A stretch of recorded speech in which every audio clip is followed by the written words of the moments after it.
우리가 누군가를 단 3초 만에 판단하고 그 3초의 짧은 스캔이 한 사람의 진심을 영원히 가려버릴 수도 있다는 사실 알고 계셨나요? 그리고 가끔은 우리가 너무나도 좋아하고 의지하는 MBTI라는 이 흥미로운 도구가 역설적으로 우리 주변 사람들을 오해하고 편견을 갖게 만드는 벽이 되기도 한다는 것을요. 어쩌면 당신도 그런 경험이 있을지 모르겠습니다. 아, 저 사람은 분명 이니까 저렇게 나서겠지, 혹은 역시 피들은 계획이 없어 라며 무심코 던진 말 한마디가 상대방의 마음에 깊은 상처를 남기거나 혹은 당신 자신도 모르는 사이에 타인의 진짜 모습을 보지 못하게 가로막고 있었던 건 아닌지요. 우리는 MBTI라는 렌즈를 통해 세상을 바라보면서 때로는 그 렌즈의 색깔에 너무 익숙해져서 본래의 찬란한 무지개빛을 놓치고 있는지도 모릅니다. 오늘은 MBTI라는 이름 뒤에 숨겨진 우리 모두의 진짜 이야기, 그리고 그 오해 속에서 피어나는 기적 같은 공감에 대해 진솔하게 나눠보려 합니다. 당신의 마음을 건드리는 깊은 공감을 찾을 수 있을 거라 생각해요. 저에게는 가까운 친구 수진이 있습니다. 수진이는 전형적인 ISTJ였어요. 늘 차분하고 계획적이며 감정보다는 사실과 논리를 중시하는 친구였죠. 저는 그와는 정반대로 INFJ였습니다. 감정의 흐름에 민감하고 타인의 기분을 먼저 살피며 관계의 조화를 중요하게 생각했죠. 둘도 없는 단짝이었지만 가끔은 서로의 방식에 부딪혀 마음이 아팠던 순간들이 있었습니다. 한 번은 제가 정말 힘든 개인적인 일을 겪고 있었을 때였어요. 세상이 무너지는 것 같은 절망감에 휩싸여 수진이에게 전화를 걸었습니다. 저는 그저 제 감정을 쏟아내고 따뜻한 위로의 말 한마디를 듣고 싶었어요. 그런데 수진이는 제 이야기를 묵묵히 듣더니 한참의 침묵 끝에 그래서 내가 지금 당장 해결해야 할 가장 시급한 문제는 뭐라고 생각해? 일단 이걸 정리하고 나면 나머지는 차차 해결할 수 있을 거야 라고 말하는 겁니다.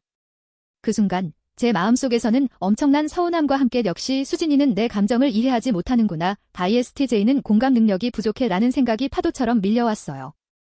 눈물이 왈칵 쏟아졌죠. 사실 수진이의 말이 틀린 건 아니었어요. 논리적으로는 완벽한 해결책이었으니까요. 하지만 그때의 저는 논리가 아니라 따뜻한 마음이 절실했거든요. 결국 저는 됐어, 괜찮아 한마디를 남기고 전화를 끊어버렸고 한동안 수진이를 피했습니다. 수진이도 제게 왜 그러냐며 몇 번 연락을 해왔지만 저는 제 서운함에 갇혀 그녀의 진심을 보려 하지 않았습니다. 마음이 너무 아팠어요. 친한 친구에게조차 온전히 이해받지 못한다는 그 느낌이 저를 더 외롭게 만들었죠. 그렇게 한동안 서먹하게 지내던 어느 날 수진이에게서 갑자기 책 한 권이 배달되어 왔어요. 제가 예전에 무심코 요즘 이런 류의 책이 읽고 싶어라고 말했던 기억이 났습니다. 함께 온 짧은 메모에는 이렇게 적혀 있었죠. 내가 힘들 때 내가 어떻게 위로해줘야 할지 잘 모르겠더라. 나는 보통 문제를 해결하는 데 집중하거든. 하지만 내 감정이 중요한 것도 알아. 내가 이 책을 읽으면서 조금이라도 마음이 편안해졌으면 좋겠어. 그 메모를 읽는 순간 제 머리를 강하게 내리치는 듯한 깨달음이 찾아왔습니다. 아, 수진이는 저를 위로해주려고 했던 거구나. 다만 그 방식이 저와 달랐을 뿐 그녀 나름대로 저를 걱정하고 있었던 거구나. 그녀는 그저 문제 해결을 통해 제가 다시 웃을 수 있기를 바랐던 것이었습니다. 생각해보니 수진이는 늘 그런 식이었어요.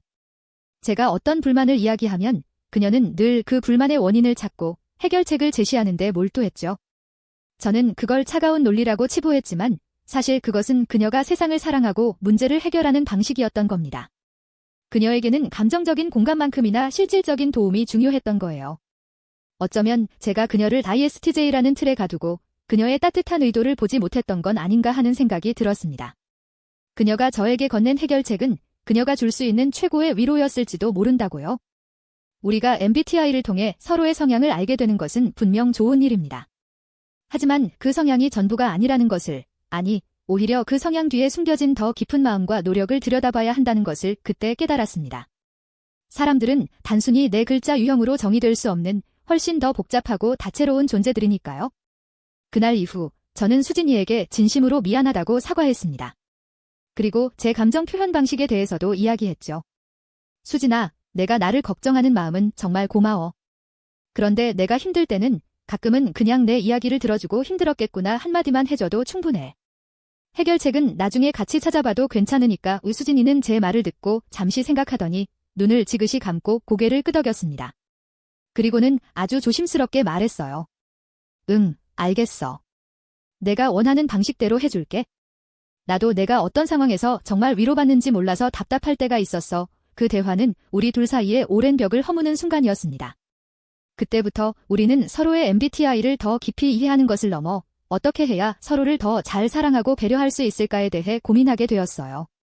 수진이는 이제 제가 힘들어할 때 먼저 제 감정을 충분히 들어주고 공감하는 시간을 가집니다. 그리고 제가 어느 정도 마음을 진정시키고 나면 그때서야 조심스럽게 혹시 내가 이 상황에서 어떤 도움을 원하니 하고 물어보죠. 저 역시 수진이가 무언가에 대해 논리적으로 고민할 때 섣부른 감정적인 접근 대신 그녀의 생각을 존중하고 그녀가 원하는 방식으로 대화를 이끌어가려 노력하게 되었습니다. 우리는 MBTI라는 도구를 통해 서로의 차이를 처음 인지했지만 결국 그 도구를 넘어서서 각자의 인간적인 필요와 진심을 마주하는 법을 배웠습니다. MBTI는 우리가 서로를 이해하기 위한 하나의 시작점이 될 수는 있지만 결코 누군가를 한정짓거나 판단하는 잣대가 되어서는 안 된다는 것을요. 오히려 서로의 다름을 인정하고 그 다름이 주는 선물 같은 기회를 통해 더 깊은 관계를 맺어갈 수 있다는 것을 깨달은 거죠. 이것이야말로 MBTI가 우리에게 줄 수 있는 가장 큰 교훈이자 희망이 아닐까요? 우리는 모두 다른 방식의 빛을 내는 존재들이고 그 빛들이 어우러질 때 세상은 훨씬 더 아름다운 스펙트럼을 이루게 됩니다. 어쩌면 당신 주변에도 수진이 같은 친구가 있을지도 모르겠습니다. 혹은 당신 자신이 수진이처럼 오해받았던 경험이 있을지도 모르고요. MBTI가 알려주는 당신의 유형은 분명 당신을 설명하는 좋은 키워드입니다. 하지만 그것이 당신의 전부라고 말할 수는 없을 거예요. 당신은 네 글자 유형보다 훨씬 더 크고 복잡하고 깊은 존재이니까요. 부디 영상을 보신 당신이 MBTI라는 틀에 갇히기보다는 그것을 넘어 다른 사람의 진심을 들여다보는 따뜻한 시선을 가지게 되기를 바랍니다. 그리고 당신 자신도 그 어떤 MBTI 유형으로도 다 설명할 수 없는 고유하고 빛나는 존재라는 사실을 기억해 주세요. 우리의 관계는 서로의 다름을 이해하려는 작은 노력에서부터 깊어지고 세상은 그렇게 조금씩 더 따뜻해질 겁니다. 우리 모두가 서로를 깊이 이해하고 공감하며 살아갈 수 있기를 진심으로 바랍니다. 오늘 이 긴 이야기에 귀 기울여 주셔서 정말 감사합니다. 당신의 삶에 따뜻한 공감과 이해가 가득하기를 응원합니다.